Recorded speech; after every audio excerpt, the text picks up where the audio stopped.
Oo, yung mga magulang na nakikinig sa atin ngayon. Alam ko meron tayong mga pangarap and we only want what's best for our children. Pero hayaan din natin yung ating mga anak na magkaroon ng freedom. Totoo. Kasi kahit na i-push natin yung mga pangarap natin para sa kanila, pag hindi sila masaya doon, Yes po. Kaya walang mangyayari. yung mommy ko po, kahit na ayaw niya yung nangyari sa akin, ngayon sobrang addict niya nagko-crossfit. At 64. No kidding! No kidding. Like, nag-handstand push-up siya. Nagko-crossfit ang nanay Nagko-crossfit mo? po. Yes po. Nakakaloka. Nagba-barbell, nagde-deadlift. Yun yung amazing sa kanya. Paano mo siya nahikaya? Parang sabi ko, Ma, hindi naman pwedeng puro ka lang Zumba or aerobics kasi you don't build muscle from that. Oo. Better if you can sandwich your strength training para Oo. nagbibuild ka na muscle tapos yung sa Zumba or aerobics nakuha mo yung cardio. Correct. So gusto ko mix ng dalawa. Correct. Kasi if you have that, you have your longevity talaga. Correct. Like you can delay your aging process, sabi ko. So yun yung goal ko for my mom. Like ma-delay yung aging process, ma-enjoy niya talaga yung life niya. Nakakaloka. Yes po. Ako, cardio girl lang ako forever.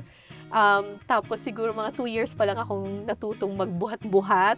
Tapos na-realize ko, less yung injury ko Tama, correct. sa cardio exercises ko. Tama. Less yung injury ko sa bike. Yes po. Less yung injury ko sa run.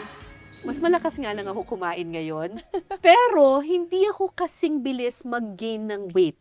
Yes. Kasi nakaka-build ka ng muscles. Yes po, yes po. Oo. So parang mag-gym na rin po kayo. Yun yung talagang perfect, ma'am, na combination na hindi alam ng iba. Oo. You need your strength training talaga, lalo na ikaw, ma'am, triathlete ka.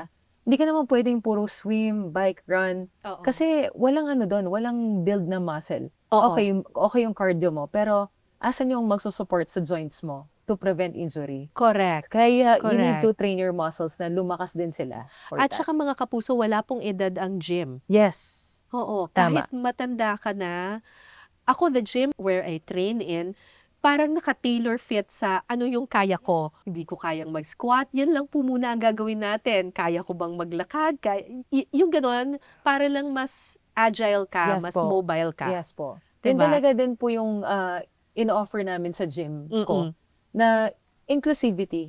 Kasi before yung CrossFit, ito yung workout, lahat tayo, ito gagawin. Oo. What if naman sa mahina yung legs or may injury sa tuhod, papagawa mo ba yung squats? Oo. Hindi, di ba? Oo. So kami, pinapa-tailor fit namin, like modify po namin yung workout sa kaya mo lang.